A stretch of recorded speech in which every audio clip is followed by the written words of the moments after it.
Bah non, il y en a, ils savent pas faire une traction ou un scorpion. Hein. Mais moi j'adorerais avoir une cordée d'anglais en dessous et pouvoir leur chier dessus, quoi. Mais tu filmes des fringues. Waouh, ça a l'air exceptionnel. Qu'est-ce que t'as déjà fait sur un Portal Edge?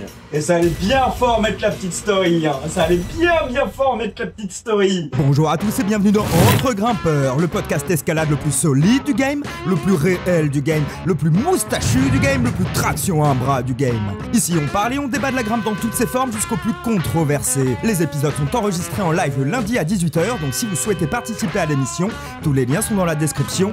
Bon épisode. Salut tout le monde, bienvenue sur le podcast Entre Grimpeurs. C'est une nouvelle émission avant les grandes vacances. On va probablement faire une petite pause ou tester un nouveau format avec l'univers de Papel qui organise des petites listes.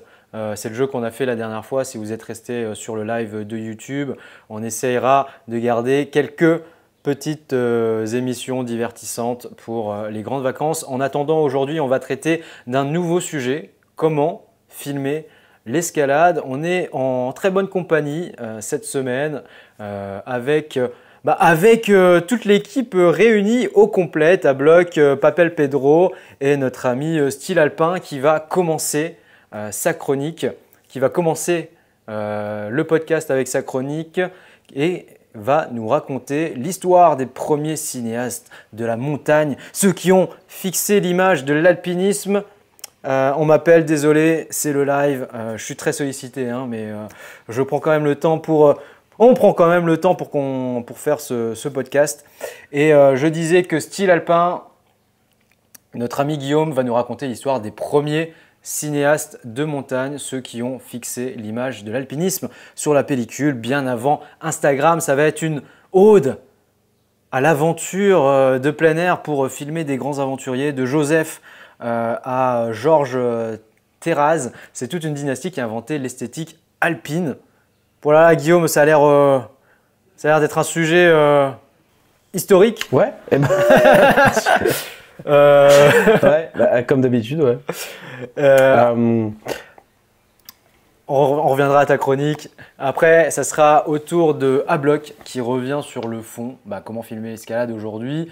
Est-ce que c'est accessible à tout le monde? Est-ce qu'on raconte quelque chose en se filmant? Il va nous parler de ses galères personnelles pendant des tournages. Il en a fait de nombreux. Il a fait des choses avec de la grande voix. Je pense à l'épisode de Grimper avec de Caillou TV et aussi quelques autres pastilles vidéo qu'il a fait en Portal Edge et autre chose. Il va nous raconter un petit peu comment on fait un tournage dans ce genre de situation et nous parler de l'histoire. Qu'est-ce qui compte le plus Qu'est-ce qui se cache derrière l'objectif? Qu'est-ce qui compte le plus? Qu'est-ce qui se cache derrière l'objectif? Quel est le plus important lorsqu'on filme la verticalité? Après, on enchaînera avec Papel qui nous pose une question qui fâche. Est-ce que filmer sa séance, ça ruine le moment, ça ruine le plaisir, ça ruine l'instant T? Pourquoi lui ne filme jamais en salle de bloc et pourquoi parfois c'est juste chiant pour les autres? Il nous a concocté, il nous a sélectionné ces petites anecdotes qui l'a titillé peut-être dans son parcours de grimpeur en salle. Et ça va être un épisode très très riche. On a hâte de commencer, mais avant de démarrer, c'est la petite messe hebdomadaire. On va parler des actualités de chacun et on va commencer dans l'ordre des chroniques et ça sera Guillaume, Style Alpin. Quelles sont tes actualités? Moi, écoute, pour la chaîne, pour l'instant, j'ai plusieurs projets en préparation, mais rien de tout de suite prêt, tout chaud à sortir. La semaine prochaine, je vais être chez Simon à Chamonix. Je sais que tu y as été, Baptiste, toi, il y a quelques temps pour faire un épisode aussi. Moi, ça sera plus un épisode sur l'histoire de cette marque emblématique dans l'histoire de l'alpinisme et l'occasion notamment de visiter leur musée et de faire une petite vidéo sur leur musée et l'histoire de la famille Simon qui a forgé parmi les premiers piolets vraiment de l'ère moderne de l'alpinisme dans la vallée de Chamonix. En tout cas, on a hâte de voir ça. C'est vrai que j'ai eu le plaisir d'aller visiter le musée et de filmer la confection d'un piolet là pour la série de reportage et c'était vraiment intéressant. Ils sont vraiment très très accueillants. C'est un petit peu la veine de Decathlon, hein, qu'on n'aime pas, tu es toujours bien accueilli dans les lieux de Decat. Ouais, bah écoute, j'y étais aussi aujourd'hui chez Decathlon, mais à La Rochelle, dans leur centre de recherche. En fait, la même chose que pour Simon, mais pour la voile, pour la marque Tribord.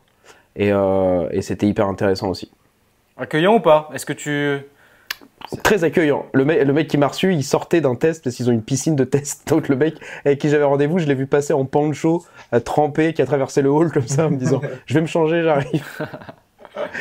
Ouais, mais c'est des vrais passionnés à chaque fois, c'est ça qui est cool. Maël, de ton côté, tes actualités, je vois que niveau actualité, ça a été hop chez le coiffeur, et sinon quoi d'autre?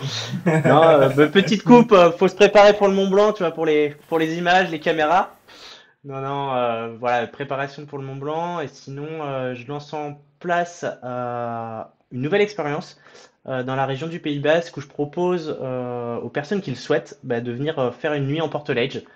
Donc pas mal de repérage, le setup est calé. Donc s'il y a des gens que ça intéresse, qui sont sur le Pays Basque ou qui veulent y aller pendant les vacances, n'hésitez pas à me contacter. Mes réseaux seront dans la description du replay, à bloc Insta sur du coup Instagram ou à bloc sur YouTube. Et l'idée c'est de pouvoir vous proposer, même si vous n'avez pas de connaissances, la possibilité de dormir à même le vide dans un portaledge, donc dans un hamac, une toile de tente de falaise.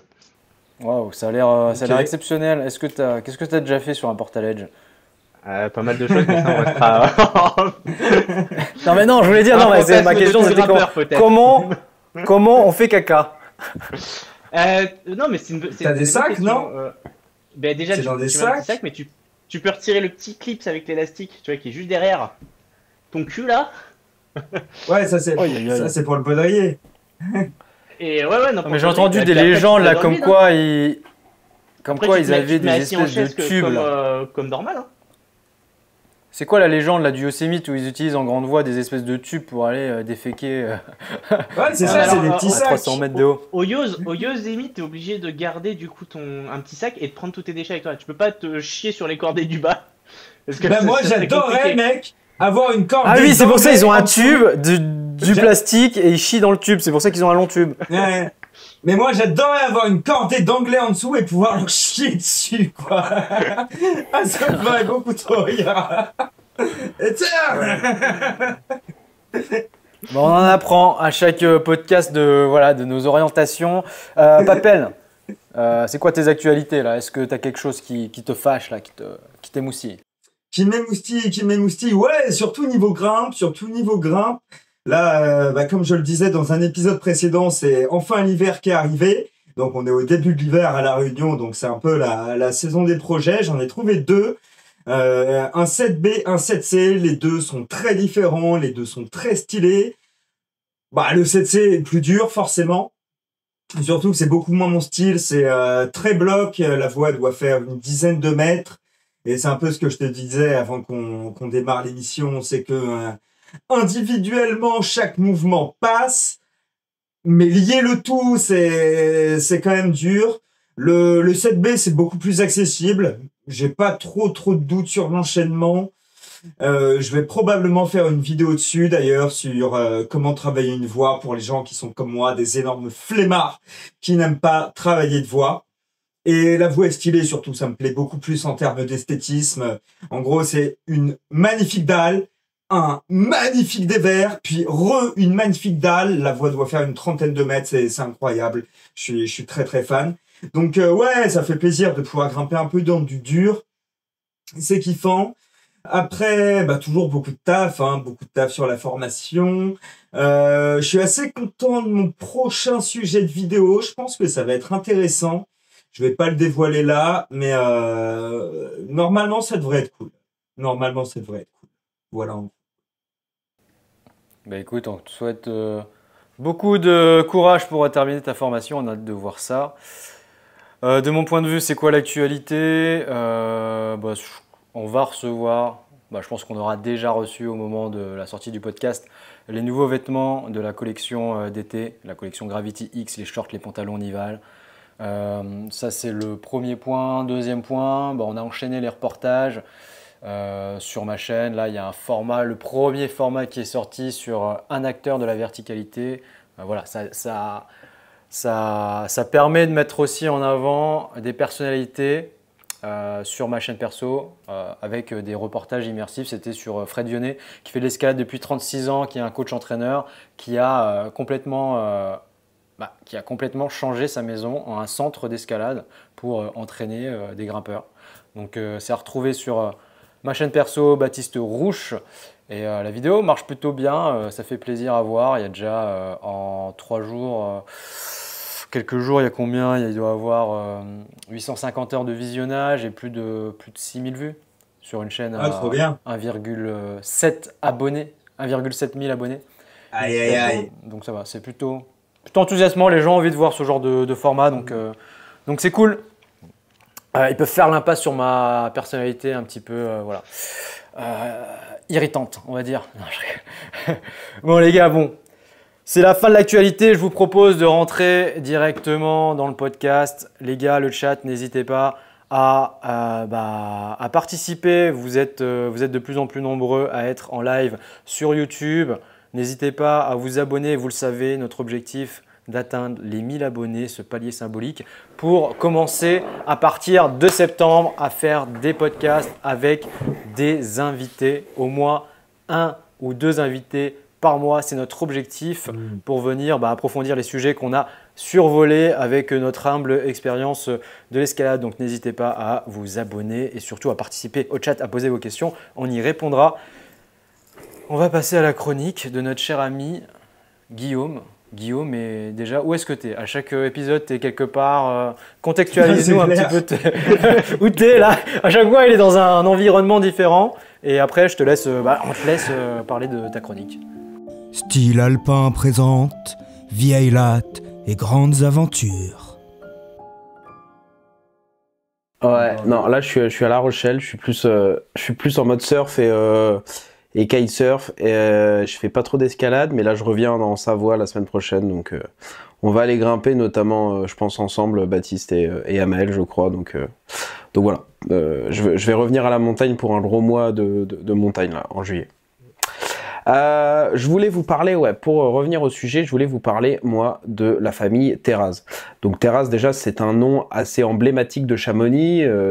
On reconnaît certains patronymes chamonniards qui sont assez connus, comme Devoissou, Balma. Et Terraz en fait partie. Il y a beaucoup de guides dans l'histoire qui ont porté ce nom de famille. Et notamment, il y a une famille en particulier qui s'est spécialisée dans la photographie alpine. Et on peut dire que c'est un peu les premiers photographes de montagne. En tout cas, le premier Terraz à vraiment s'impliquer dans la géographie, il s'appelle Joseph et il naît à Chamonix en 1827. Il devient guide, un peu comme pas mal de jeunes chamonniards à cette époque-là. Mais il découvre aussi l'art de la photographie, qui est encore à ses débuts, au milieu du 19e siècle. C'est encore assez rudimentaire. Même à l'époque, c'est même pas un appareil photo, c'est le daguerréotype, si je me prononce correctement. C'était des instruments assez difficiles à manier. Et il commence à faire des photos de guides, d'alpinistes, de touristes et des habitants de la vallée. Et puis après, il va commencer à révéler au monde la haute montagne, puisqu'il fait des ascensions du Mont Blanc. Donc notamment en 1861, il est le premier homme à prendre une photo de toutes les Alpes depuis le sommet du Mont Blanc. Donc 1861, c'est assez tôt, c'est en pleine période de l'âge d'or de l'alpinisme, à l'époque où tous les sommets des Alpes sont gravis les uns après les autres, notamment par des Britanniques. Et lui, il va faire cette première photo un peu symbolique au sommet du Mont Blanc et qui va couvrir toutes les Alpes. C'est donc lui un vrai précurseur de la photographie alpine. Il va aussi accompagner des scientifiques pour montrer le mouvement des glaciers, etc. Et il va mourir en 1902, non sans avoir transmis sa passion pour la montagne et pour la photo à son fils Georges. Donc Georges Terraz Ier, puisqu'il y en aura 2, lui est né en 1868 et il prend naturellement la relève de son père. Il crée aussi un studio de photos à Chamonix chose encore assez rare à l'époque. Et il photographie aussi des paysans, des scènes de... c'est pour ça qu'il y a aussi beaucoup de photos de montagne de cette époque-là à Chamonix, c'est qu'il y a eu... voilà, la montagne a attiré et a nourri une certaine motivation pour prendre en photo en fait tous ces sommets, tous les paysages qui étaient vraiment magnifiques et assez impressionnants. Lui, Georges, il va commencer à vendre ses clichés de montagne et à les faire paraître dans des journaux, c'est-à-dire jouer sur l'édition. Mais vraiment, pour revenir à notre sujet sur la photo d'escalade, un peu plus technique, on va dire, que simplement la photo, on va dire, on va en montagne et puis on prend des paysages, ça va être avec Georges Terrasse, deuxième du nom, qui naît en 1900. Donc il grandit à une époque où l'escalade prend un peu d'essor par rapport à l'alpinisme, on s'attaque à des projets un peu plus difficiles. Et lui, il va être un des premiers à aller un peu plus en montagne et aller dans des choses et photographier des choses un petit peu plus techniques. Lui aussi, il a passé son brevet de guide, donc il est assez aguerri en montagne. Et il commence à faire des documentaires. Il accompagne notamment Roger Frison-Roche ou Gaston Rébuffat, qui sont des grands alpinistes de cette époque-là. Et notamment en 1943, il va intégrer l'équipe de tournage du film Premier Cordée. Donc pour remettre un peu dans le contexte, Premier Cordée, c'est un roman écrit par Roger Frison-Roche, guide de Chamonix, journaliste, et bon, c'est un homme qui a fait beaucoup de choses dans sa vie. Et il écrit pendant la guerre ce récit qui se passe à Chamonix sur des jeunes qui s'émancipent un petit peu grâce à l'escalade et à l'alpinisme.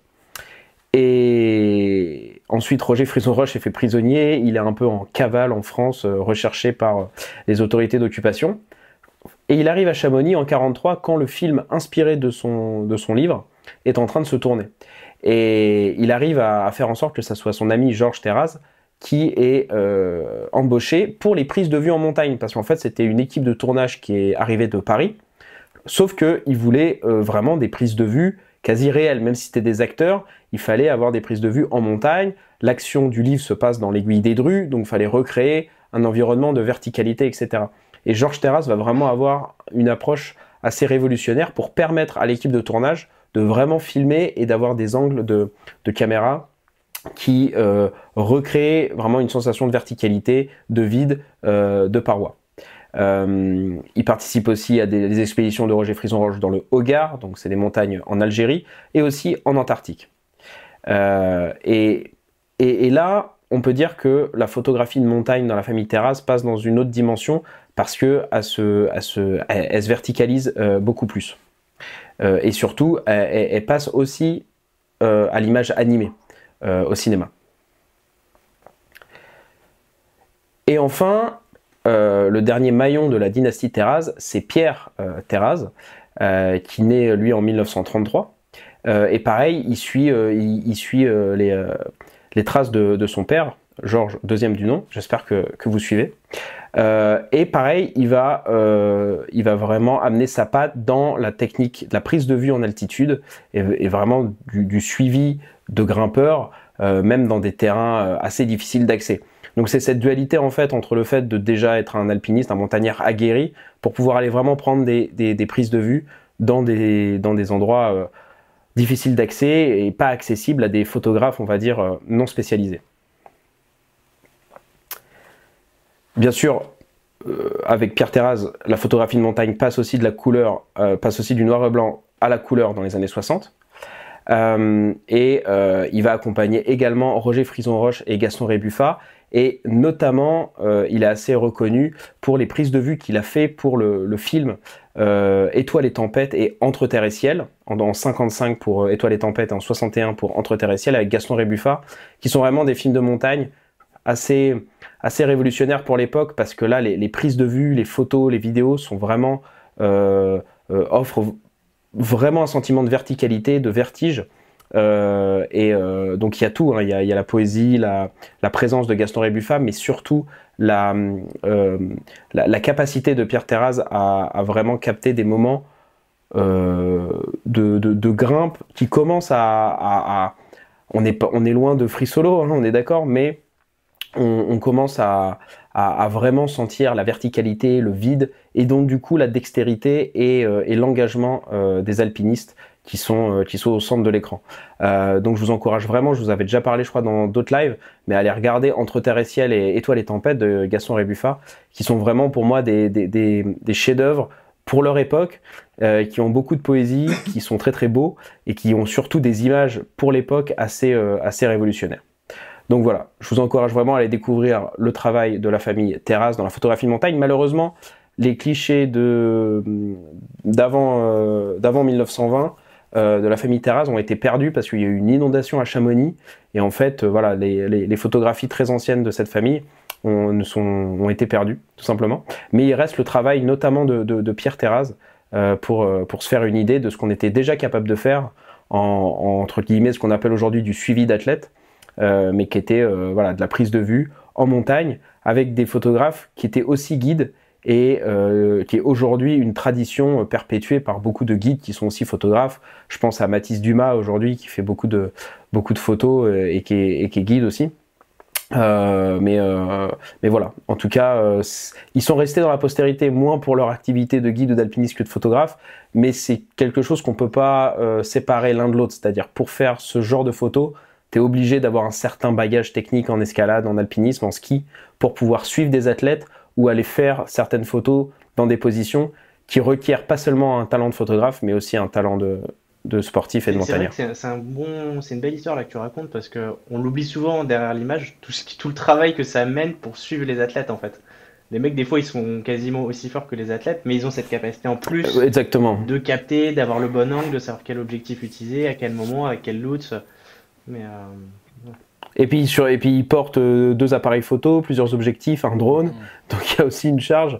Alors aujourd'hui, bon, on est arrivé à tel niveau de performance que quand même les athlètes qui sont shootés sont meilleurs que les photographes, mais ils ont surtout un niveau physique extrêmement impressionnant parce qu'ils ont beaucoup plus de matos à porter tout simplement. Je pense à l'alpinisme par exemple, où tu dois vraiment être sur du...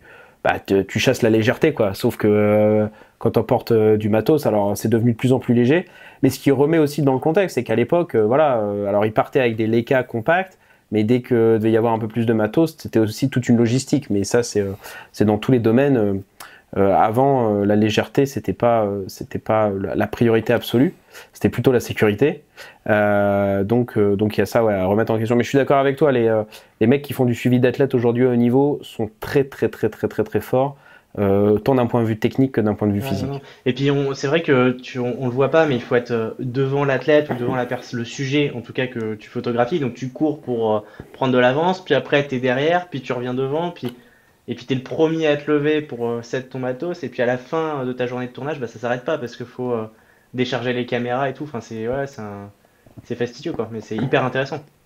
Et du coup, c'était les pionniers d'un truc de ce qu'on vit aujourd'hui. Hein. Tu vois, c'était les premiers Instagrammeurs peut-être. Ouais. Non, mais oui, alors la différence près que justement la photo n'était pas instantanée, tu devais attendre de la développer, etc. Et quand elle s'était pas tout simplement perdue, comme ce qui est arrivé avec les photos de l'arrière-grand-père et du grand-père de la famille Terrasse, mais en tout cas, voilà, moi, si je peux vous conseiller au niveau de la prise de vue en escalade, en montagne, vraiment les films de Gaston Rébuffat réalisés par Pierre Terrasse, pour moi, sont vraiment des modèles du genre. Et non, pardon, j'ai dit une bêtise, c'est bien Georges Terrasse, le père, Georges Terrasse, deuxième du nom, le père de Pierre Terrasse, qui a réalisé les films de Rébuffat. Simplement, Pierre Terrasse était aussi avec lui sur la réalisation de ces films. Je me suis emmêlé les pinceaux là. Trop de Terrasse, ça engendre de la confusion. Non, c'est bien Georges Terrasse qui a accompagné Roger Frison-Roche et Gaston Rébuffat, et notamment ces 2 films, Entre Terre et Ciel, Étoiles et Tempêtes. Je vous recommande vraiment. Ils sont dispo sur YouTube gratos, donc vraiment il n'y a pas besoin d'aller loin pour aller chercher. Et voilà, c'est sûr, ça a vieilli, c'est des films des années 50, 60, mais c'est génial. Trop bien. Mais merci. Voilà. Merci pour ces petites anecdotes. Et moi j'ai une question là, comme nous on n'a pas vu le film, est-ce que c'était bien filmé à l'époque? Ah mais oui, il y a des prises de vue, même des photos qui en sont tirées de ouf, où tu as justement t'as Gaston Rébuffat qui est en train de pitonner dans un toit, donc il est complètement comme ça, les pieds dans des étriers, avec l'aiguille verte en fond, une dalle d'une couleur magnifique, et il est complètement la tête renversée. Enfin, rien de regarder la photo, t'as le vertige, tu vois, et c'est impressionnant. Donc ça te donnait vraiment, enfin, le titre Entre terre et ciel est assez évocateur en fait. C'est voilà, là on entre vraiment dans une dimension de voilà. Là c'est le granit du massif du Mont Blanc, mais t'avais la même chose dans les Dolomites. On commence à avoir vraiment de la verticalité dans l'alpinisme en fait, et pas seulement de la course d'arête ou de la progression sur glacier ou des choses comme ça. Là, et l'image fait vraiment entrer, on se rend compte des dévers, des toits qui sont déjà impressionnants quand tu es dedans en tant que grimpeur, mais qui sont sublimés en fait par la photo, parce que pour les néophytes, tu te dis putain mais qu'est-ce qu'ils font là-dedans quoi, ça a l'air totalement infâme ce truc.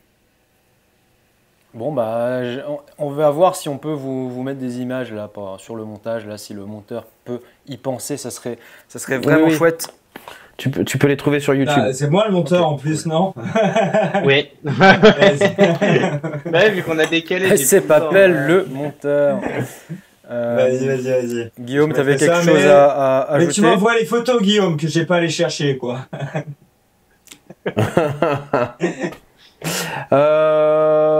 Non. Écoutez, c'est tout pour moi. Mais j'attends de voir ce que vous allez dire. Non, mais moi j'ai une question. Est-ce que tu connais le poids du matos, même si ils essayaient de prendre des trucs compacts à l'époque, tu vois, aujourd'hui on a un iPhone, tu fais des photos et de la vidéo, ça pèse moins de 200 grammes.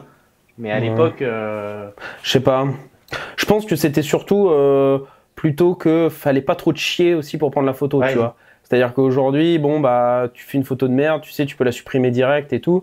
À l'époque, après, il fallait développer, etc. Donc déjà, tu voyais si tu avais foiré ton... De ouf. Ouais, tu savais si tu avais foiré... Enfin, ça, après, c'est je veux dire, la photo à l'ancienne, c'était tout le temps comme ça.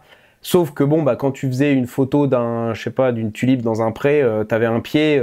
normalement, pour la rater, il fallait faire exprès, quoi, entre guillemets, et encore. Mais quand les mecs, ils étaient en montagne, dans des conditions avec du vent, du vide, etc., ça devait être aussi un truc en mode... faut pas chier, parce que après je sais pas si ils connaissaient pas le résultat immédiat de leur photo, donc il y avait aussi une part de chance et d'espérer entre guillemets que la photo soit pas floue, qu'elle soit bien cadrée, qu'il y ait pas un parasite, qu'il y ait pas un truc qui est passé devant l'objectif au dernier moment, donc ça rendait le tout plus incertain, j'imagine, aussi. Donc il y avait toute cette part là, quoi. Je lève la main, mais du coup on sait pas en direct, mais bref. Mais justement, c'est une des choses qui a fait que la première ascension de l'Everest en 1953 était pas mal remise en question. C'est que les photos que Sir Edmond Hillary avait prises étaient tellement dégueulasses, étant donné que lui-même n'était pas photographe, qu'on lui avait juste confié un petit boîtier histoire qu'il puisse avoir une preuve. En fait, il y a certaines personnes qui ne croyaient pas parce que les photos étaient trop moches, quoi. Oui. Alors, ça après... C'était, ça a pu alimenter une certaine polémique, mais sur le même sujet, il y a toute l'histoire de la première potentielle de l'Everest, donc 20, voire 30 ans, une trentaine d'années avant Hillary, c'est dans les 29 ans, en 24, non 1922 pardon, non 1924, t'as George Mallory et Andrew Irvine qui disparaissent sur la crête sommitale de l'Everest. Et voilà, on a retrouvé le corps de George Mallory en 1999 sur la face nord de l'Everest, donc ils ne sont jamais redescendus. On ne sait pas s'ils sont allés au sommet ou pas, mais George Mallory avait emporté un Kodak Vest Pocket, donc un appareil photo de la marque Kodak, un des tout premiers appareils photo compacts, donc qu'on pouvait emporter avec soi. Il en avait pris un dans sa poche pour faire une photo au sommet. Et les historiens de l'alpinisme et tous ceux qui ont entrepris les recherches pour retrouver les corps de George Mallory et d'Andrew Irvine, surtout la quête était de retrouver le Kodak Vest Pocket, parce qu'on savait qu'ils étaient morts, qu'ils étaient disparus, qu'ils n'avaient pas réussi à redescendre, mais il fallait retrouver l'appareil photo pour voir s'ils avaient finalement atteint le sommet. Sur le corps de Mallory, il n'avait pas l'appareil photo dans sa poche, donc on en a déduit que c'était Andrew Irvine qui l'avait. Et là, cet automne, là, au mois d'octobre, il y a une chaussure appartenant à Andrew Irvine qui a été retrouvée sur un glacier au pied de l'Everest, alors que son corps n'avait jamais été retrouvé. Donc là, on a retrouvé quelques restes de Andrew Irvine. Peut-être que dans cette zone, on retrouvera peut-être le reste de son corps et peut-être le Kodak Vest Pocket. En tout cas, ça a été un espèce de mythe dans l'histoire de l'alpinisme de retrouver ce foutu appareil photo pour savoir si ces deux-là étaient arrivés au sommet de l'Everest 30 ans avant Edmund Hillary. Il y a sur ce sujet aussi un très... Là-dessus. Ouais, et il y a surtout... Il y a un livre, mais dont la BD doit être inspirée, qui s'appelle Kodak Everest Pocket, de Nicolas Lenen, qui est un roman. Donc il reprend cette histoire, il la romance un petit peu en inventant un personnage, un guide français qui essaye d'aller chercher, qui est missionné pour aller retrouver l'appareil photo, et qui est très très bien fait, qui se lit très très bien, parce que c'est un roman, c'est pas un livre de montagne, c'est pas un descriptif, mais c'est un roman, et pareil, si vous voulez vous mettre à la littérature de montagne avec un roman un peu enquête, policier et tout, et ben il y a sur ce sujet-là un très bon livre, Kodak Everest Pocket. Ah, trop bien, je suis chaud que tu me renvoies le titre par message après. Bah, Kodak Everest Pocket. Non, mais si, Kodak s'il n'y a Everest pas d'image, Pocket. il est perdu, Papel. S'il n'y a pas de dessin. Arrête. On a Rolly, il achète des livres écrits gros avec beaucoup d'images. Allez, je suis sûr que je lis plus que vous tous réunis, les gars. Je lis un livre par semaine, voire plus. Les mangas, les mangas, les BD, ça compte pas. Hein. Ouh, j'ai peur. Les mangas, les BD, ça compte pas. Non, ça, on est d'accord. Bon, les gars. Non, mais ça c'est les petites burgers du soir avant de dormir. Ouais. On va passer à la chronique d'Amael parce que c'est timé. Hein. Oui, et l'émission, on est quand même professionnel jusqu'au bout. Abonnez-vous si ce n'est pas déjà fait. Vous savez, notre objectif de 1000 abonnés pour inviter des personnalités et approfondir les sujets. Amael, tu voulais nous parler du fond, de la forme. Comment est-ce que toi tu filmes? Qu'est-ce que tu vas nous raconter dans ta rubrique? A-Bloc présente prise de bec ou prise de bac. Eh ben, écoute, la rubrique, elle est assez simple et je pense qu'on va essayer de pas trop se marcher dessus avec Papel. Mais déjà, je voulais revenir sur une anecdote de tournage qui, au final, reflète un peu ce qu'on a tous vécu. Je pense qu'on a commencé à créer du contenu.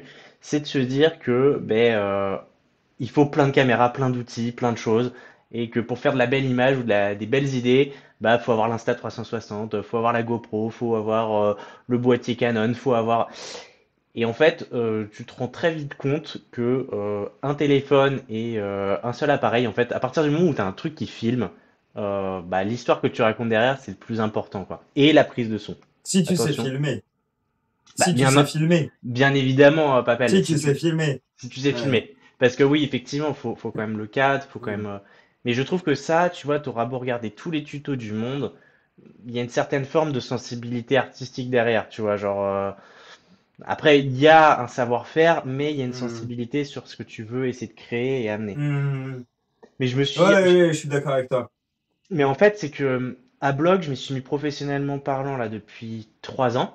Mais j'avais déjà tous ces réseaux sociaux de manière très amateur bien avant. Et en fait, il y a 3 ans, je voulais partir en tour du monde. Du coup, je voyage un peu différemment, mais je m'étais dit, ok, très bien. Tout le monde me dit, il faut juste un iPhone et c'est bon, tu peux faire ce que tu veux. Sauf qu'en fait, moi, j'étais en mode, ouais, mais non, mais je veux le drone, je veux ci, je veux ça, je veux. Et donc, en fait, on a eu un tournage, comme disait un petit peu Baptiste en intro de vidéo, avec Miguel, Caillou TV, du coup, sur YouTube et sur Instagram, où l'idée c'était de faire un épisode grimpé avec, et on va du coup dans ce format-là à la rencontre des personnalités du monde de la verticalité pour en apprendre un peu plus sur leur actualité et un peu plus sur les coulisses de leur travail et de leur métier dans ce monde de l'escalade et de la montagne.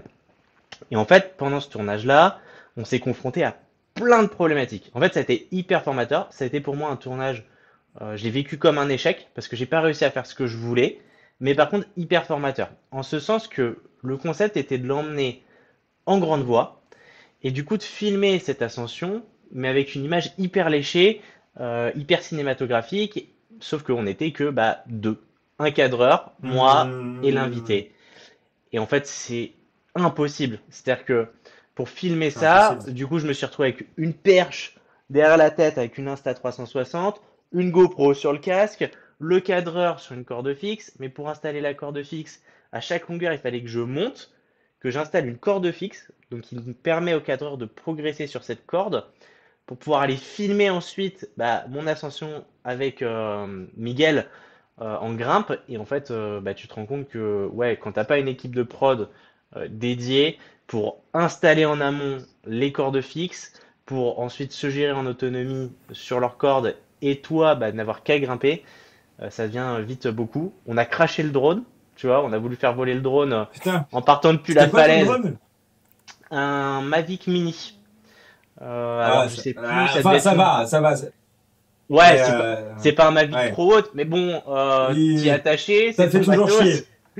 Et, Ouais, clairement.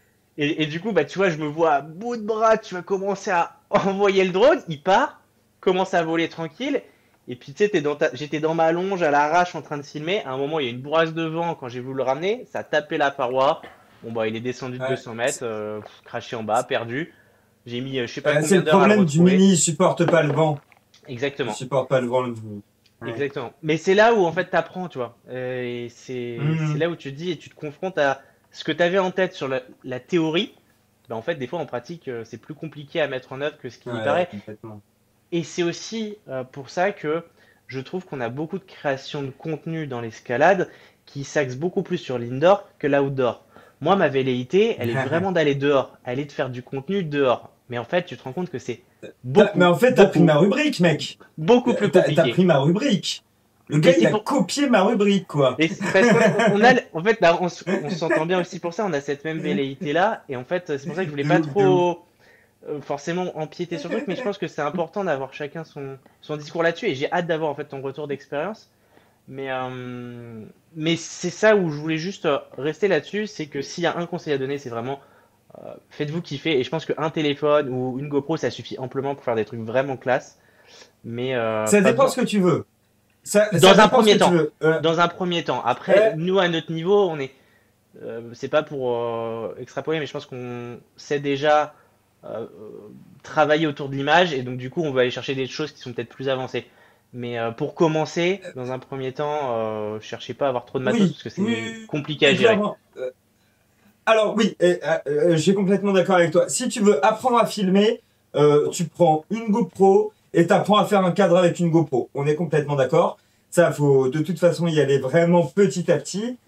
Après, il faut avoir conscience que le matos doit évoluer en même temps plutôt que ton évolution personnelle dans le monde de l'audiovisuel. Par exemple, tu prends un micro comme ça, tu vois, celui que j'ai là, il est 15 000 fois plus chiant à gérer que le micro que j'ai ici, tu vois. Là, c'est un petit micro-cravate. Le micro-cravate, c'est simple. Tu le branches, tu as un bon son, c'est le son qu'on a avec le podcast, c'est nickel. Ce micro-là, c'est 10 fois plus compliqué c'est 10 fois plus compliqué à gérer. Par contre, tu auras un meilleur résultat avec ça. Par contre, si tu connais rien, avec ça, tu auras un son dégueu. Avec le micro-cravate, tu auras un très bon son. Donc, le matos doit évoluer en même temps que toi dans le monde de l'audiovisuel. Ça, c'est vraiment hyper important. Et par contre, l'escalade, mais j'ai pas envie de trop empiéter sur ma rubrique, mais l'escalade, c'est quand même assez spécifique. Et on va pas se mentir, ça entraîne des conditions de tournage qui sont assez compliquées, assez difficiles, où le matos adapté te permettra d'avoir les images que tu veux, que tu pourras pas obtenir avec un téléphone. Ça, par contre, je pense qu'il faut être réaliste là-dessus. Ouais. Après, il y a au-delà de l'aspect matériel, parce qu'on pense beaucoup, tu vois, à la technicité des outils que tu vas mettre en place pour filmer, mais il y a aussi toutes les connaissances, tu vois, sur les nœuds, les cordes, comment tu te places, et sur Complètement, la mais de ouf, grimpe mais de ouf, pure et mais dure. de ouf, Et de ouf, ça, de en ouf. fait, tu Bah, l'apprends c'est avec ce dont je voulais l'expérience aussi. parler, hein. Et ouais, je suis complètement d'accord avec toi, on se rejoint entièrement là-dessus, mec. Donc, mais tu Voilà, vois, vous, pouvez- vous, un vous bon... parlez. Dis-nous, Baptiste. Non, non, mais vous parlez. Bon, c'est vrai que c'est très spécifique. Là, vous parlez de filmer en extérieur.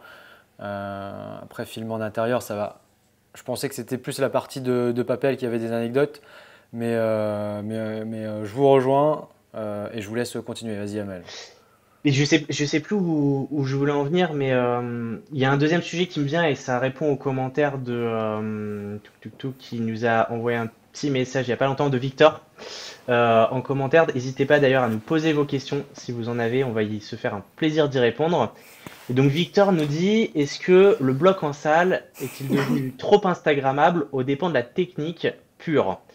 Et en fait, je pense que c'est intéressant de débattre, ou en tout cas de discuter de ce sujet-là.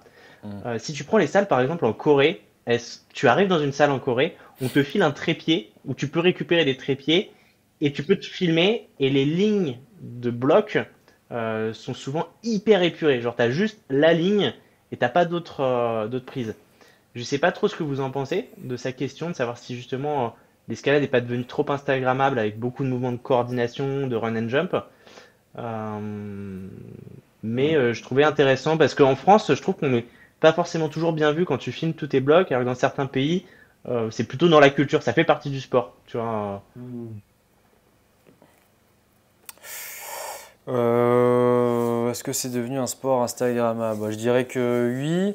Après, les ouvertures ont évidemment évolué avec l'évolution des prises où on retrouve plus de macros, on fait des combinaisons avec des volumes. Donc en fait, ça dénature déjà un petit peu le style juste d'avoir une paroi verticale et de mettre des petites réglettes. Donc je pense que l'ouverture a évolué avec l'évolution de la grimpe en salle. En fait, j'étais peut-être un petit peu contre avant, tu vois. Enfin, non, j'ai beaucoup apprécié quand même avoir toute cette ère moderne, dynamique. Mais en voulant progresser pour la falaise, je me dis que il y a quand même pas assez de blocs typés falaise en ce moment dans ce qu'on voit dans les salles entre guillemets commerciales. Mais après, voilà, si quelqu'un veut vraiment s'entraîner en falaise, il va faire des exercices spécifiques du spray wall. Et voilà, toutes les salles devraient se doter d'infrastructures pour vraiment s'entraîner quand tu as envie de progresser. Mais je pense que l'escalade en salle, ça doit rester quelque chose pour s'amuser, mais il faut quand même varier les goûts, les plaisirs évidemment. Et aujourd'hui, je pense que c'est ce qu'ils font, hein, les ouvreurs, ils ont eu des directives, hein, tu ne peux pas faire que des cordeaux dans une salle. Enfin, en tout cas, il y en a plus qu'avant, mais je veux dire, il n'y a pas que ça. Mais tu fais déjà, tu viens de répondre à la problématique, tu fais du commercial. Ah voilà, Donc, tu t'adresses à un commerce, fin à du un podcast. business, et il faut élargir pour répondre à tout le monde, quoi. On fait pas des blocs de compète. Enfin, tu vois, dans une salle commerciale se gère pas comme une compétition FFME où tu sais que là, tu as des athlètes, et du coup, tu vas pas chercher la même chose. C'est sûr que même les compétitions, ça peut dégrader la salle. Je parlais au gérant de Space Block, la salle qui est à côté de Annecy, et il disait après la compétition, comme tu passes de 60 blocs, enfin quand tu passes de 150 blocs à 60 blocs d'une compétition, là il a vu que les gens ne veulent pas des styles de compétition. Et il m'a dit là, la semaine qui a suivi la compétition, on a perdu de l'argent, il y avait beaucoup moins de personnes que l'année dernière parce que les gens venaient, voyaient les blocs de compétition et ils faisaient demi-tour. Parce que les gens veulent pas des blocs typés que jetés, cordeaux, physique, ce qu'on retrouve aujourd'hui évidemment en compétition parce que ça reste normal, ça doit être dur et athlétique. Les gars. Moi j'ai une petite question, je suis désolé, après peut-être que vous allez me couper, mais qu'est-ce que vous aimez filmer dans l'escalade? Enfin, qu'est-ce qui vous fait le plus triper en création de contenu ou... Après moi c'est beaucoup de l'escalade en salle, l'escalade en exté. Après si j'ai quand même filmé des docus en extérieur, mais en fait le problème c'est que quand tu te mets sous la cape du réalisateur, c'est toi qui dois tenir la caméra. En fait, si je donne la caméra à quelqu'un d'autre, il n'y aura pas cette qualité. Parce que tu vois, tu parlais de sensibilité. Moi, j'ai toujours eu l'œil créatif depuis que je suis tout petit. J'ai une caméra, tu vois, depuis très très jeune, peut-être 13, 14, voire 10 ans. C'était mon père qui avait eu un cadeau d'un fournisseur. Il m'avait donné la caméra. À l'époque, c'était un petit caméscope où tu mettais 2 gigas, tu vois. Et le mini-disque, là. C'était les mini-disques. Ouais, les trucs à la con, là.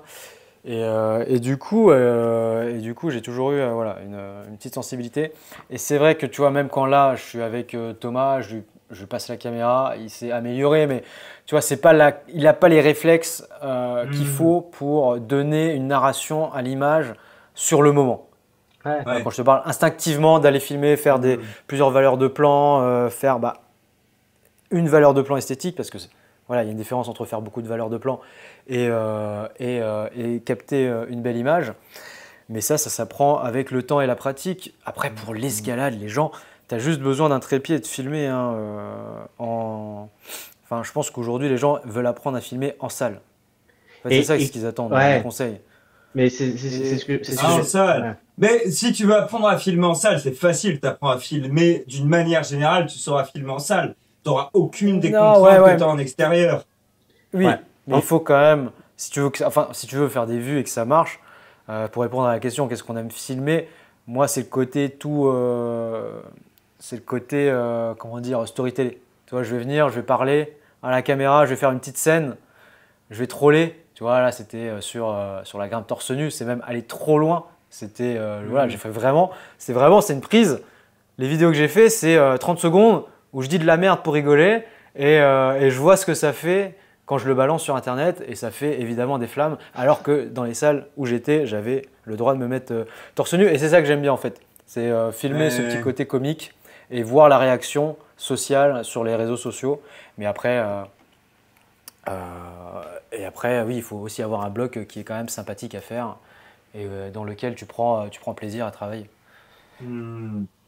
Après, Guillaume, je sais que lui aussi, il aime bien se filmer en moulinette. Qui ça? Je devais réagir à la blague, mais... Dormez. Que moi, je me filme en moulinette.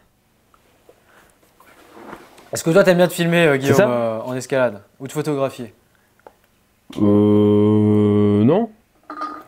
Je le fais pour alimenter l'Instagram parce qu'on est des influenceurs, tu vois. Ouais, donc il y a un côté comme ça. Et je photoshop la corde au-dessus, quoi. Non, après, je trouve ça stylé. Je trouve très très stylé le mec, tu vois, qui photographie en pleine voie, tu vois. Non, mais après, moi, je fais moins de contenu vraiment en paroi, hein, donc c'est clair. Après, je trouve que c'est pas si facile que ça à photographier ou à filmer l'escalade. Je sais pas. Je trouve que les angles, trouver des beaux angles et tout, c'est compliqué. Ouais. Bah, c'est dur en plus. Et surtout, tu te dis, oh putain, ce moment-là, il est stylé, tu vois, ce move-là, il est stylé, je vais déclencher, puis en fait, le mec, il a bougé son pied, et donc en fait, ça ressemble plus à rien. Quoi. Mais justement, c'est exactement ce que j'allais dire, c'est que, dans ma rubrique, mais c'est que si tu veux filmer un truc propre, t'es pas là pour grimper propre. Et il faut pas hésiter à demander aux gens de refaire les séquences encore et encore pour avoir vraiment ton plan qui soit bien fait et qui soit joli. Mais j'en parlerai plus dans ma rubrique. Mais je pense qu'on peut finir. J'ai deux petites questions, mais pour revenir à ce que tu dis, c'est déjà hyper intéressant. Je me suis rendu compte qu'à l'image, filmer du très dur ou filmer du très facile, ça changera absolument rien à la qualité de ta photo, de ton image et de la perception. En fait, il n'y a pas besoin d'être dans du dur pour que ça fasse impressionnant. Tu vois, c'est le premier truc. Non, clairement pas. Non, pas être dans du dur. Non, c'est pas ça que je voulais dire. C'était par rapport au niveau du grimpeur. Plus un grimpeur sait bien grimper, plus il va pouvoir faire une gestuelle stylée en photo. Enfin, moi, c'est ce que j'ai remarqué en faisant. D'accord. J'en connais plein des débutants qui arrivent à faire des moves stylés sans faire exprès. Bah non, il y en a, ils savent pas faire une traction ou un scorpion. Hein.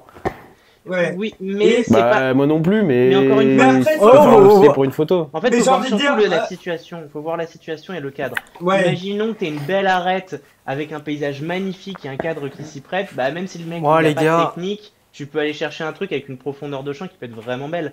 Tu vois, et, si je peux avoir un humble avis sur le mouvement. Tout dépend sur un humble avis sur la question. J'ai fait des photos avec mon ancienne égérie qui avait pas un très grand niveau. Et là, avec Lily, qui me met la misère en escalade de bloc, ces photos, la gestuelle, c'est quand même... non mais Baptiste, tu vois, non mais Baptiste, toi, t'avais jamais fait d'alpinisme, t'as été faire ta première course d'alpinisme au Cosmique, et t'as une putain de photo où tu mets ton piolet et tout, on dirait un professionnel. Bah, Donc, non, mais- excuse-moi, t'avais pas de technique. Non, ah si, justement, Bah, tu demanderas à Gaëtan, en fait, il a été stupéfait de ma technicité. En fait, ce qui me manquait, moi, je pense que Gaëtan, c'est surtout un bon photographe. Ouais. ce qui me manquait, c'était l'endurance. Sinon, la technicité en Alpi, bah voilà. Non, désolé de te Mais dire toi, que- t'es prêt pour le niveau. l'Everest, mec. Non, On en a mais plus Je rien, suis même. prêt pour l'Everest. Ouais. Moi, je pense que Gaëtan, c'est surtout un photographe incroyable. D'ailleurs, allez checker son compte à Gaëtan, il fait vraiment des belles photos. Ouais. Gaëtan Burchell. Mais Il a fait des magnifiques photos. Bah après, voilà, j'ai pris le temps de poser et j'avais aussi l'aisance. Oui, mais c'est ce qu'on me dit. Non, mais C'est j'avais- que même des gens, même des J'avais- débutants dans un domaine, ils peuvent apparaître stylés. Non, mais si le après, photographe est bon. c'est ce qu'il disait c'est à la vrai, fin. tu me diras, J'avais. c'est vrai, j'ai vu plein de débutants qui mettaient des photos sur des blocs avec des petits talons, des machins, des trucs qu'ils allaient jamais sortir, mais la photo rendait bien, c'est vrai, c'est vrai. Ouais. Et ça allait bien fort Bah ouais. mettre la petite story, hein. Ça allait bien fort mettre la petite story. Mais regarde, moi je trouve que par exemple, en escalade, c'est très possible d'être débutant et d'avoir quand même une belle photo parce qu'il y a un moment où tu feras forcément un move qui ressemble à, t'as l'impression que tu sais ce que tu fais. Ouais, Il y a d'autres sports, c'est vrai. par exemple en surf, si tu sais pas surfer, tu vas juste avoir l'air de faire caca dans l'eau parce que t'as une position Ouais, de merde sur la exactement. planche. C'est vrai. Donc c'est pas vrai. possible d'avoir des photos stylées si tu sais pas bien C'est surfer. vrai, c'est En vrai, escalade, c'est je pense vrai, que c'est c'est vrai. possible d'avoir des photos stylées même si tu sais pas Totalement bien. d'accord. Ouais. Après, j'ai pas dit que c'était pas possible. J'ai dit que dans le cadre dans lequel je faisais des photos, je voyais la différence entre quelqu'un qui Ouais, sait, mais pour moi c'est un sport qui s'y prête Et vous avez particulièrement. commencé avec quoi justement? Parce que moi je me souviens quand j'étais tout petit, un peu comme Baptiste, j'ai toujours eu des caméras et j'ai dû commencer je pense avec la GoPro 1, ça devait être la GoPro Hero à l'époque. Tu vois, il y avait même pas de retour d'écran et tout, tu filmais ton petit truc et tout, des séquences embarquées en sport extrême, moi ça m'avait fait rêver. Et puis je montais à l'époque putain, sur je l'ai. Windows Live Movie Maker, le truc. Ah, Ah ouais, ouais, putain. Pareil. Non, j'avais pas Windows Live, j'avais Sony Vegas à l'époque. Ah ouais, non mais. Ah ouais, toi Non, moi, t'es je sais pas si t'es vous connu connaissez, du bien sûr. panier déjà. Moi c'était Windows Bah Movie oui. Maker, hein, clairement. Des petites vidéos Ouais, de j'étais skate dans le là. Bah, regardez les gars, j'ai encore ma vieille caméra, j'ai prise avec moi parce que je me suis dit pourquoi pas refilmer des trucs un peu vintage. Ça c'est bon, c'est pas la toute première, c'est pas le premier caméscope, mais c'est la première caméra un peu pro entre guillemets que j'ai eu. C'était la Sony celle-là. Je sais pas si vous voyez, un petit peu typé pour filmer le skate. Je sais pas, là il y a du temps de décalage. Ouais, Je vous la Ouais, montre. t'es dans le carton. Voilà. Putain, Ah avec ça ouais. c'était encore un Ah ouais, APS-C avec là. le micro et tout quand même. avec le Dead Cat au-dessus. Ouais, mais il y avait un putain de micro et tout. Ah, trop Putain, bien. Je bien. pense que je pourrais la réutiliser pour faire des trucs un peu vintage. Ah, moi ça me fait Mais bon, penser comme au je suis pas un c'était- bobo. Ça me fait C'était avec penser au carte parc SD de déjà. skate et tout. Ouais, à l'époque c'était avec carte SD, mais elle doit avoir Putain, quand même. parce que moi, mec, mon premier bien plus de 15 caméscope, ans, hein. que j'avais eu par mes darons, que j'ai encore, bah c'est con, là je suis. Il est chez ma mère, je l'ai encore, mais c'était avec des mini-disques. Presque comme des disquettes, quoi. Tu Ouais. pouvais pas mettre de carte SD dedans, frère. Et d'ailleurs, mes Tu prends premiers le Mont Blanc, films, Baptiste. c'était de la Franchement, pour le Mont grimpe, Blanc. on refaisait des séquences Assassin's Creed. J'entends pas. Tu prends cette caméra pour le Mont Blanc. Non, je prends mon iPhone 16 Pro avec plein de batteries. Bon les gars, on a un petit peu débordé, mais ça c'est pour vous donner du plaisir à nous écouter. Et si vous prenez du plaisir, bah, n'hésitez pas à vous abonner. Si ce n'est pas déjà fait, vous connaissez la chanson 1000 abonnés pour inviter des personnalités du monde de l'escalade. Ça nous aiderait énormément à être légitime pour leur donner de la visibilité. Voilà, qu'on n'ait pas des invités et leur dire on est une chaîne à 300 abonnés. Ça ne fonctionne pas comme ça. De par notre expérience, on peut vous dire que c'est plus facile d'aller démarcher des personnes lorsqu'on a le palier symbolique des 1000 abonnés. C'est bien C'est clair. normal. On va continuer avec la dernière rubrique, celle de Monsieur Papel. Papel, tu voulais nous parler d'un sujet sociétal, les gens qui filment leurs séances, on en voit de plus en plus Non, j'ai pas vu en ça. salle.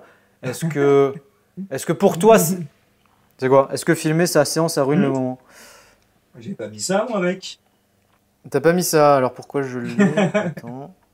Ok, donc c'était pas ça ta séance? Eh ben, dis-nous, c'est quoi ta rubrique? Papel présente Dévers et controverses. Ouais, bah ma rubrique du coup c'est débat et controverse. Bon, je sais pas s'il y a beaucoup de controverses là-dedans, mais j'avais envie de parler un petit peu du film making, comme on dit, parce qu'il faut savoir que moi je suis quand même vidéaste avant d'être grimpeur. C'est-à-dire que j'ai commencé la vidéo bien des années avant de commencer la grimpe. Et je suis pas quelqu'un sur YouTube qui grimpait depuis longtemps, qui s'est dit tiens un beau jour je vais essayer d'apprendre la vidéo pour pouvoir le partager. Non, pas du tout. Moi en fait c'est des... Tu faisais pas des tutos d'ailleurs, Papel? Si, j'ai fait des tutos, j'ai fait des documentaires, j'ai fait plein de trucs, mec. D'ailleurs, je sais pas s'il y a encore des gens qui se souviennent de mon tuto sur Adobe Audition. Comme quoi, même des années avant, j'ai fait des tutos sur les dreads. J'aimais bien partager, en fait, ce que j'apprenais. Et apprendre les choses aux autres, quoi. Et bref, et en fait, pourquoi j'ai lancé la chaîne YouTube? C'est tout simplement, bah justement, je filmais déjà, j'aimais bien apprendre des trucs, j'ai commencé la grimpe.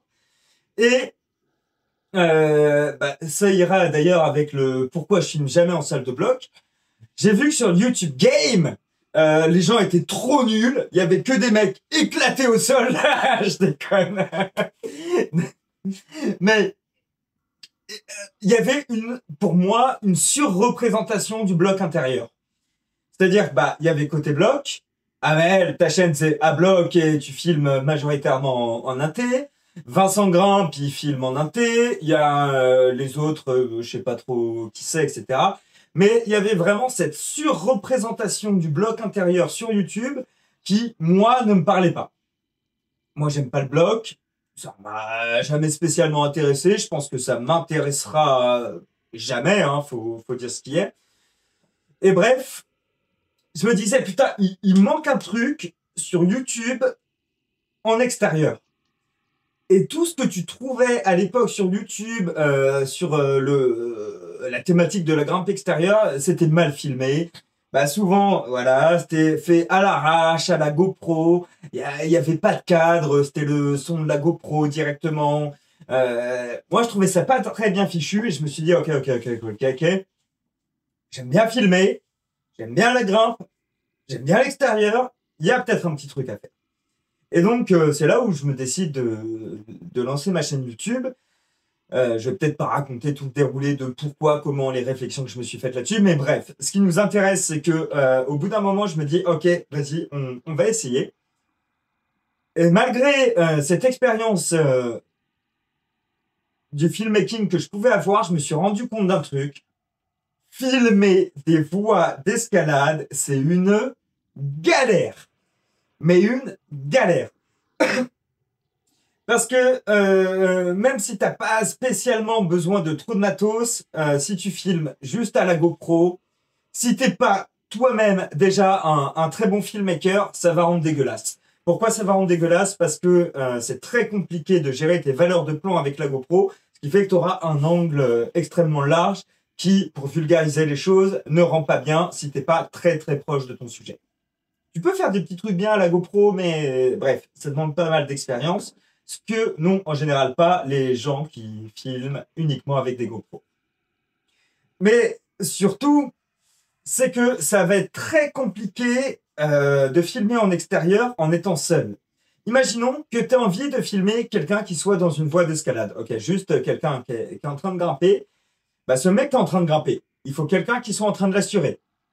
Toi, tu vas devoir être à côté parce que tu peux pas filmer depuis le bas. Ça va juste rendre dégueulasse, on verra rien. Donc, tu es obligé d'être plus ou moins à sa hauteur. En gros, si tu veux que ça rentre bien, si tu filmes quelqu'un qui est en train de grimper dans une voie, il faut que tu sois soit à sa hauteur, soit au-dessus, mais tu pourras pas être en dessous, ça va rendre dégueulasse. Et du coup, faut que toi-même, tu puisses aller installer une corde de X manière, être mobile sur ta corde. Moi, par exemple, tu vois, j'ai pas de poignée Jumar qui me permet de monter et descendre. Donc, je filme tout au machar. Et c'est une galère parce que souvent, ça veut dire que tu dois avoir au moins une troisième personne pour t'assurer, aller installer ta corde, mettre tout ton setup en place, etc. C'est très, très, très, très compliqué à faire. C'est pas impossible, mais vraiment, ça prend beaucoup de temps. Et ce qu'il faut bien comprendre, c'est que la plupart des gens qui partent pour une session grimpe même si tu leur dis que tu vas aller filmer quelque chose, eux, dans leur tête, ils vont grimper normalement, et toi, tu vas être juste là à filmer. Et ils se rendent absolument pas compte de la gestion et de l'organisation que demande non seulement un tournage, ou comme je pouvais le dire précédemment, bah, si tu veux que ça rentre bien, il faut refaire les prises. Ouais. Parce que tu peux pas juste aller filmer quelqu'un qui grimpe comme ça, parce que tu peux avoir un problème de focus, tu peux avoir un problème de cadre, le mouvement, bah, peut-être que la personne ne l'a pas très bien passé, peut-être que pour la même séquence, tu as envie d'avoir différentes valeurs de plein, parce que toi, tu es déjà en train de penser à ton montage final, j'ai fait tomber le micro, ou tu as envie d'avoir un truc un petit peu stylé, et bref, ça prend un temps monumental. Et si les gens sont venus dans une optique où ils se disent juste, bah, ils vont faire une séance de grimpe comme d'hab, et il y aura ce mec-là qui sera là en train de filmer, ça va être chiant. Ça va être chiant, ça va être chiant, ils vont pas comprendre, ça va les saouler. Et moi, c'est ce qui m'est arrivé lors de ma toute première vidéo YouTube où je voulais filmer de l'escalade, qui était sur la peur de tomber. Mais en fait, j'étais qu'avec des gens qui étaient venus pour faire une séance de grimpe, et moi, j'étais le connard qui voulait filmer. Et bah forcément, je faisais une vidéo sur la peur de tomber, donc bah, je pouvais leur demander de faire des chutes, tu vois. J'avais littéralement besoin de filmer des chutes pour pouvoir faire une vidéo intéressante là-dessus. Et bref, ça les faisait chier, c'était une galère, c'était insupportable. Et tout ça pour dire que filmer de l'escalade, faut vraiment avoir conscience que ça va prendre un temps fou, que ça va être une galère. Et moi, je discerne complètement les séances de grimpe des séances où je filme des trucs. C'est-à-dire, et je préviens les gens avec qui je suis, surtout s'ils n'ont pas l'habitude, si je leur dis ouais, je suis chaud pour aller filmer, je leur dis en fait, on va pas grimper. On va filmer de l'escalade, ça va être complètement différent. Il y a des choses qu'on va mettre en scène. Le mouvement que tu vas faire, là, bah, je vais peut-être te demander de le refaire plusieurs fois. Si c'est moi qui suis en train de grimper, c'est encore plus compliqué parce que, bah, évidemment, je peux pas gérer en même temps la caméra et gérer ma grimpe. Donc, j'explique aux gens qui doivent, entre guillemets, me donner des ordres pour me dire si ça ou ça, tu l'as pas bien filmé, s'il faut recommencer, ils osent pas forcément. Bref, c'est une galère monumentale, monumentale, monumentale. Et il faut être prêt à y investir beaucoup, beaucoup, beaucoup, beaucoup de temps si tu veux avoir un résultat potable. Encore une fois, en extérieur. En intérieur, bah, c'est beaucoup plus simple. C'est beaucoup plus simple de filmer en intérieur. Et je parle même pas de la gestion de la lumière, de toutes ces choses-là. Ouais, parce que là, bref, là, tu vas sur un sujet qui est encore au-delà et non, ouais, c'est vrai que c'est. Mais complètement. Bah là, tu vois, je suis en train de filmer sur comment travailler une voix. Donc, on filme un 7B et en fait, bah mes dernières sections sont niquées parce que on n'avait plus assez de lumière, que je pouvais plus les filmer. Et là, du coup, bah en fait, tu dis, ok, par contre, ouais, c'est sûr, ok, on n'a plus assez de lumière pour filmer la grimpe pure, mais du coup, tu vas aller chercher des inserts. Des inserts, qu'est-ce que c'est? Des inserts, c'est ce qu'on appelle des plans de coupe qui vont te servir à illustrer des passages entre deux plans principaux.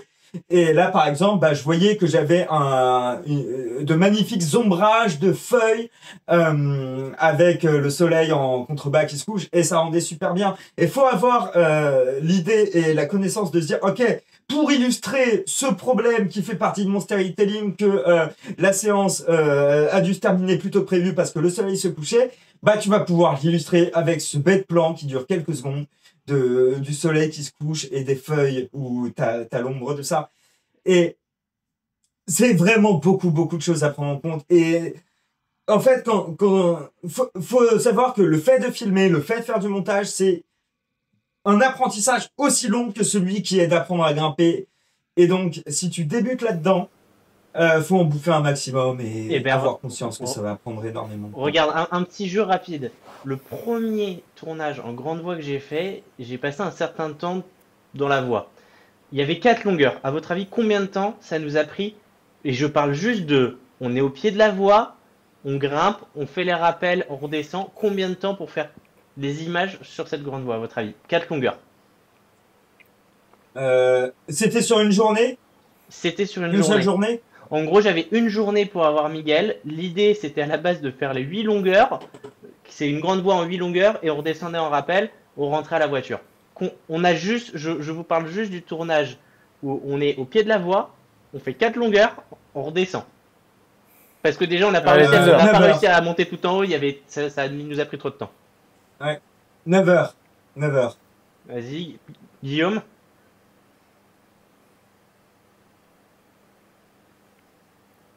Ok, Baptiste.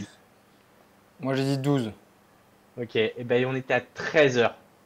13h. Putain. Et je compte Yeah, pas qu'est-ce que le j'ai temps gagné aller et les tournages après. Et on a dû arrêter parce qu'il faisait nuit, on est rentré, on n'avait pas de frontal, on n'avait pas Ouais. prévu que ça mette autant de temps, c'était la merde. Ah ouais, mais ça Rappel m'étonne de pas. nuit sans Ça frontal. m'étonne pas. Ah non mais absolument, la mission, mais je me suis tiré une balle, je suis rentré, j'ai Ouais. fait waouh, ça va être long, ça va être très très long et ça va être Ouais. compliqué.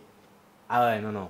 Donc ouais, tu vois 13h et c'est ce que tu dis, c'est là où on s'est confronté à la lumière, le bon objectif, le bon angle, la bonne prise de vue, la technicité de placer les cordes pour pouvoir filmer, refaire les plans Ah oui. pour que ça fonctionne. En fait, c'était pas juste rec, je filme, c'est bon, je l'ai dans la boîte. Non, non, non. Ah mais non, clairement pas. Clairement Non, pas. si, Clairement si- pas. C'est si beaucoup tu te plus dis qu'en complexe que ça. filmant de l'escalade, tu penses que ça va être comme ça, arrête de suite. Parce que franchement, ça va être beaucoup plus compliqué que ça. Hein. Mais c'est passionnant. Franchement, Ouais. c'est hyper Ouais, intéressant. faut apprendre, c'est hyper intéressant, c'est génial. Ah ouais, non, non. C'est génial, mais voilà. En fait, je pense que le plus compliqué à gérer, c'est les autres. C'est pas toi. Ouais. Et c'est expliquer aux gens que voilà, ça va pas être une séance de grimpe classique, en fait. Exactement. Non, non, ouais. Et que Hmm. c'est, comme tu dis, tu fais pas de l'escalade, tu filmes de Non. l'escalade. Tu filmes de C'est- l'escalade, c'est très différent. C'est très l'activité, différent. c'est filmer. Et tu vois, là, pour la petite anecdote, j'étais conseiller technique sur la série TF1, ça s'appelle Erika. C'est une nouvelle série, il y a déjà eu une saison 1, et donc du coup, j'ai bossé avec une boîte de prod qui réalise cette série, qui va sortir sur TF1. Donc, hyper intéressant, grosse boîte, grosse industrie, genre, t'as 50 ou 60 personnes pour un plan de 5 secondes. Et le plan de 5 secondes, ben en gros, ça prend 3 heures à filmer parce qu'il faut le faire avec certaines caméras, puis avec d'autres caméras, puis avec le drone, puis de différents angles, différents champs. Et en fait, ben, c'est un peu ça. C'est-à-dire que ce que nous on fait, non seulement bah, on doit faire le même travail qu'une grosse prod, mais en plus on est peu nombreux, tu vois, parce qu'on n'a pas les mêmes budgets. Donc Il y a ça aussi. tu dois asseoir le travail du Il y a réal, ça. de la production, en Ouais. fait de tous les corps de métier qui se tournent autour de l'audiovisuel. Donc ça demande du temps. Et surtout, en escalade, il y a des fois où t'as pas le choix que de trouver des gens. Tu vois, je reprends l'exemple de la 7B que je suis en train de filmer. La dernière partie de cette voie, en fait, si tu veux, depuis le sol au téléobjectif, t'as des positions qui te permettent de trouver des angles où t'as l'impression que t'es sur la voie. Au téléobjectif, ça passe. Un téléobjectif, ça vaut plus de 1000 balles, par contre. Ouais. Mais t'as moyen de te démerder, pour préciser. T'as moyen de te démerder. Par contre, une fois que t'es sorti de ce bombé, que t'attaques la dernière dalle, il n'y a pas moyen. Il n'y a pas moyen, depuis le sol, d'avoir un angle de vue. Donc, ce qu'il faudrait faire, normalement, dans cette configuration, c'est trouver une voie à côté qui te permette de poser ta corde et de pouvoir aller la filmer. Le problème, c'est que les voies à côté, c'est des putains de 7C+. Et que tu n'y as pas accès, Et je que du suppose, coup, ce depuis le haut de la falaise. Tu es obligé de partir depuis le Ah bas. bah non, non, pas du tout, pas du tout. Il n'y a pas moyen, il y a pas moyen, il y a littéralement pas moyen. Du coup, la seule possibilité de filmer cette dernière section, c'est soit de trouver quelqu'un qui soit déter d'aller grimper la 7C+, et qui sache filmer. Non, en vrai, il pourrait ne pas savoir filmer, on pourrait remonter à la corde, mais trouver quelqu'un qui puisse aller filmer grimper cette putain de 7C+, Mais ou faire voler un drone. Faire voler un drone. Mais si tu veux que tes plans en drone rentrent bien en falaise, faut vraiment savoir filmer avec un drone. Parce que en général, les gens savent pas filmer avec un drone et ça rend dégueulasse parce qu'ils sont beaucoup trop loin. Bref. Mais- Donc il faut quelqu'un qui sache vraiment piloter un drone. Et c'est là où moi je suis très embêté, mais très très embêté. C'est que filmer mes potes dans cette dernière section, ça va. Moi je peux le faire. Je peux faire voler le drone. Je sais comment le faire. Mais je suis en train de me dire, putain, moi j'aurais pas mes plans là-haut, quoi. Bah oui. Et ensuite, si je dis aux gens que j'ai enchaîné la 7B, mais qu'il n'y a pas moi en train de clipper le relais, les gens ils vont se foutre de ma gueule, tu vois ce que je veux dire? Crédibilité, zéro. Mais pour revenir un peu dans Mais le ouais. contexte, pour revenir aussi sur le contexte, c'est que les gens comprennent parce que nous on parle et ça nous paraît tout de suite clair, mais il y a peut-être des bloqueurs qui ont jamais mis le pied en voie ou qui connaissent pas forcément comment fonctionnent les cordes. En fait, pour filmer de l'escalade en falaise, il faut généralement installer une corde sur laquelle on va pouvoir progresser et du coup se déplacer pour pouvoir filmer. Mais pour fixer cette corde sur la paroi, il y a deux solutions. Soit tu grimpes à côté de la longueur que tu veux filmer et tu ancres ta corde en haut à un relais. Donc tu pars depuis le bas et tu remontes au sommet de cette voie-là. Ou alors tu pars depuis le haut de la falaise et tu peux l'ancrer et descendre. Et ça, en fait, c'est là où c'est compliqué à mettre en place. C'est que des fois, tu as accès facilement depuis le sommet et donc tu as juste à descendre en rappel et tu n'as pas les contraintes techniques d'escalader la falaise pour aller poser la corde. Et des fois, comme dans ton cas de figure, bah là, la voie, elle est lunaire, il n'y a pas de voie facile à côté. Et donc, du coup, ça demande aux photographes ou aux athlètes qui sont présents d'avoir la capacité de pouvoir évoluer dans ce profil de voie pour aller poser la corde pour le cadreur qui va lui-même derrière réaliser et monter, mais cette fois-ci avec des poignées jumards, avec des machards, avec des accessoires qui vont lui faciliter la progression. Mais il faut quand même aller poser cette corde-là et donc passer un moment dans la De longueur. ouf. Et donc du coup, bah ouais, toi t'as la et- capacité technique de réaliser, mais effectivement, du coup, bah tu t'es plus en image. Or, t'as envie de montrer ton bébé, quoi, enfin, de montrer ta petite réussite. C'est ça. Et c'est là où filmer l'escalade pour moi c'est ultra intéressant. C'est pourquoi je fais ça sur cette voie. C'est que cette voie est trop belle. Cette voie est trop belle. Genre, elle est absolument incroyable. Elle est absolument magnifique. Et elle nourrit parfaitement mon storytelling qui est de montrer différentes sections. Tu vois, je disais en début de vidéo que je suis en parallèle en train de travailler un 7C. Pour moi, limite, par pur ego, ce serait plus gratifiant de sortir cette vidéo de travail de voix sur un 7C pour pouvoir dire que j'ai sorti 7C et pas 7B. Mais le 7C, esthétiquement, il est dégueulasse. Ah oui. Esthétiquement, il est dégueulasse et j'ai pas envie de filmer ça. Alors qu'à côté de ce 7C, la voix qui est pas loin, j'ai un 7C pour filmer, ce serait incroyablement plus simple. Incroyablement plus simple. Genre, j'aurais absolument pas à me prendre la tête. Mais pour moi, c'est inenvisageable parce que la voix est moche.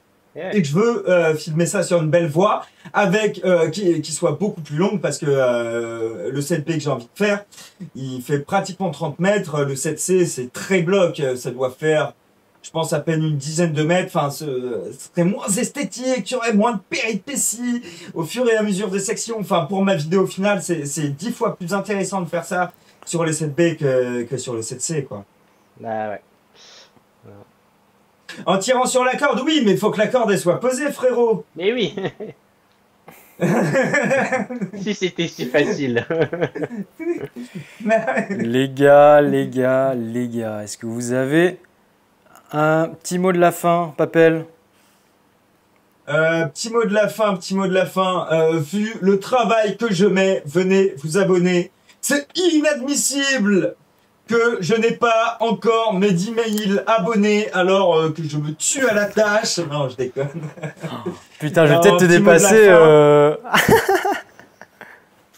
Ah, rêve pas non plus, frérot.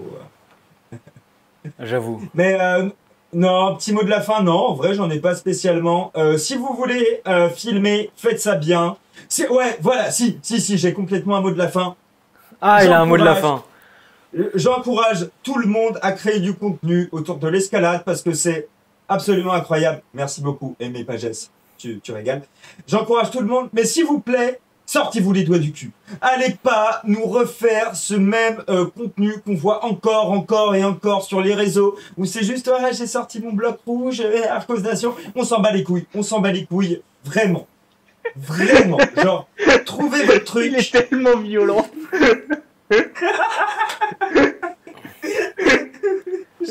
Papel, le dissident. Non, trouvez votre truc, faites du contenu, faites des choses intéressantes.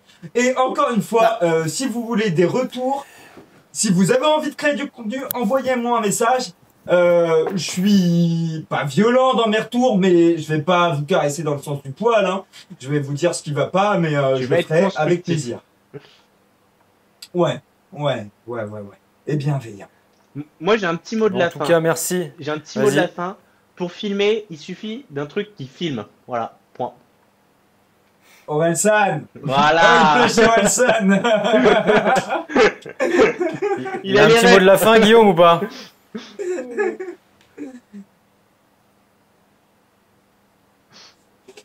C'est vrai. Et qu'est-ce que je pourrais rajouter comme mot de la fin? C'est quand même sympa la technologie aujourd'hui pour capturer des moments de vie. Donc voilà, n'hésitez pas à documenter votre progression en escalade sans pour autant le publier sur les réseaux. Mais en tout cas, moi, ça me fait toujours plaisir quand je vois des vieux trucs que j'avais postés ou des vieilles stories d'un moment, pas forcément en relation avec l'escalade. Mais putain, des fois, je remonte sur des trucs de 2018. Je suis là, putain, j'étais au Vietnam, la queue entre les jambes, sans fric, à vouloir développer l'escalade. C'est encore des moments qui resteront gravés en moi. Et le fait de revoir des images, en fait, ça te remet dans un souvenir. Et c'est ça qui est important. Je pense qu'en tant que créateur de contenu, on partage tous cette vision-là. Et ça sera le mot de la fin pour ce podcast. Merci de nous avoir suivis. On vous dit à la semaine prochaine. Abonnez-vous, envoyez-nous de la force. C'est le début d'une belle aventure entre grimpeurs. C'est un écosystème, une communauté pour se rassembler autour. Bah voilà, on nous a reproché de faire des discussions de comptoir, mais c'est exactement ce qu'on veut faire. On est ici pour partager des bons moments avec vous, que ça soit léger, que ça soit divertissant. Il y aura cette partie